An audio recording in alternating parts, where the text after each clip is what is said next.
Chapter 4. The Big Cycles of Dutch, British Empire and Their Currencies. The big cycle of the life of an empire. Just as there is a human life cycle that typically lasts about 80 years, give or take, and no two are exactly the same but most are similar, there is an analogous empire life cycle that has its own typical patterns. For example, for most of us, during the first phase of life we are under our parents' guidance and learn in school until we are about 18 to 24, at which point we enter the second phase. In this phase we work, become parents, and take care of others who are trying to be successful. We do this until we are about 55 to 65, at which time we enter the third phase when we become free of obligations and eventually die. It is pretty easy to tell what phases people are in because of obvious markers, and it is sensible for them to know what stages they are in and to behave appropriately in dealing with themselves and with others based on that. The same thing is true for countries. The major phases are shown on this chart. It's the ultra-simplified archetypical big cycle that I shared in the last chapter. In brief, after the creation of a new set of rules establishes the new world order, there is typically a peaceful and prosperous period. As people get used to this, they increasingly bet on the prosperity continuing, and they increasingly borrow money to do that, which eventually leads to a bubble. As the prosperity increases, the wealth gap grows. Eventually the debt bubble bursts, which leads to the printing of money and credit and increased internal conflict, which leads to some sort of wealth redistribution revolution that can be peaceful or violent. Typically at that time late in the cycle, the leading empire that won the last economic and geopolitical war is less powerful relative to rival powers that prospered during the prosperous period, and with the bad economic conditions and the disagreements between powers there is typically some kind of war. Out of these debt, economic, domestic, and world order breakdowns that take the forms of revolutions and wars come new winners and losers. Then the winners get together to create the new domestic and world orders. As you can see, the United States is now the most powerful empire by not much, it is in relative decline, Chinese power is rapidly rising, and no other powers come close. We will now look at the specifics more closely, starting with how these big cycles have played out over the last 500 years and then looking at the declines of the Dutch and British empires so you can see how these things go. 1. The last 500 years. Diamonds suit the rise and decline of the Dutch Empire and the Dutch guilder. In the 1500 to 1600 period, the Spanish Empire was the preeminent economic empire in the Western world, while the Chinese Empire under the Ming Dynasty was the most powerful empire in the Eastern world, even more powerful than the Spanish Empire. When the Dutch became powerful enough in 1581, they overthrew the Spanish and went on to eclipse both the Spanish and the Chinese as the world's richest empire from around 1625 to their collapse in 1780. The Dutch were superbly educated people who were very inventive.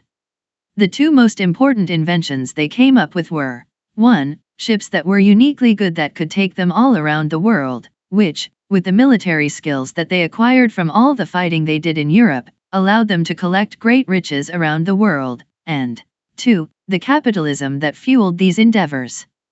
Not only did the Dutch follow a capitalist approach to resource allocation, they invented capitalism. The Dutch created that when they invented the first listed public company, the Dutch East India Company, and the first stock exchange in 1602, and when they built the first well-developed lending system in which debt could more easily be created.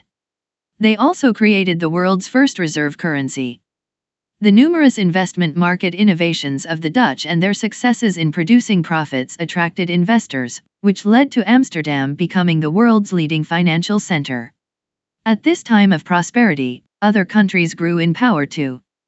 As other countries became more competitive, the Dutch Empire became more costly and less competitive, and it found maintaining its empire less profitable and more challenging. Most importantly, the British got stronger economically and militarily in the classic ways laid out in Chapter 1. The Dutch and British had lots of conflicts over economic issues. Around 1750 the British became a stronger power than the Dutch, particularly economically and militarily, both because the British and French became stronger and because the Dutch became weaker. As is classic, the Dutch A. became more indebted, B. had a lot of internal fighting over wealth, between its states or provinces, between the rich and the poor, and between political factions, 2, and c. had a weakened military, so the Dutch were weak and divided, which made them vulnerable to attack. As is typical, the rising great power challenged the existing leading power in a war to test them both economically and militarily. At that time, in the late 18th century, there was a lot of fighting between countries with various shifting alliances within Europe. Finally, after around a quarter century of frequent fighting since the start of the French Revolution, the British and its allies won in 1815. Diamonds suit the rise and decline of the British Empire and the British pound. As is typical after wars, the winning powers, most notably the UK, Russia, Austria, and Prussia, met to agree on the New World Order. That set the stage for Great Britain's 100-year-long imperial century, during which Great Britain became the unrivaled world power, the British pound became the world's dominant currency, and the world flourished. As is typical, following the period of war there was an extended period, in this case 100 years of peace and prosperity, because no country wanted to challenge the dominant world power and overturn the world order that was working so well. Like the Dutch before them, the British followed a capitalist system to incentivize and finance people to work collectively, and they combined these commercial operations with military strength to exploit global opportunities in order to become extremely wealthy and powerful. At the same time, around 1760, the British created a whole new way of making things and becoming rich while raising people's living standards. It was called the Industrial Revolution. It was through machine production, particularly propelled by the steam engine. So, this relatively small country of well-educated people became the world's most powerful country by combining inventiveness, capitalism, great ships, and other technologies that allowed them to go global, and a great military to create the British Empire that was dominant for the next 100 years. Naturally, London replaced Amsterdam as the world's capital markets center and continued to innovate financial products. Later in that 100-year peaceful and prosperous period, from 1870 to the early 1900s, the inventive and prosperous boom continued as the Second Industrial Revolution. This period was for Great Britain what the Dutch Golden Age was for the Dutch about 200 years earlier, because it raised the power in all the 8 key ways via excellent education, new inventions and technologies, stronger competitiveness, higher output and trade, a stronger military and financial center, and a more widely used reserve currency.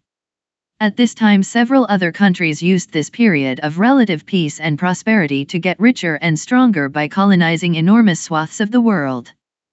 As is typical during this phase, other countries copied Britain's technologies and techniques and flourished themselves, producing prosperity and, with it, great wealth gaps. That period was called the Gilded Age in the US, La Belle Époque in France, and the Victorian era in England. As is typical at such times, the leading power, Great Britain, became more indulgent while its relative power declined, and it started to borrow excessively. As other countries became more competitive, the British Empire became more costly and less profitable to maintain. From 1900 until 1914, as a consequence of the large wealth gaps, there became 1. Greater arguments about how wealth should be divided within countries, and 2. Greater conflicts and comparabilities in economic and military powers that existed between European countries. As is typical at such times, the international conflicts led to alliances being formed and eventually led to war. That war, which was really the First World War because it involved countries all around the world because the world had become global, lasted from 1914 until 1918 and cost the lives of an estimated 8.5 million soldiers and 13 million civilians. As it ended, the Spanish flu arrived, killing an estimated 20 to 50 million people over 2 years. So 1914 to 20 was a terrible time. Diamonds suit the rise of the American Empire and the US dollar after World War I.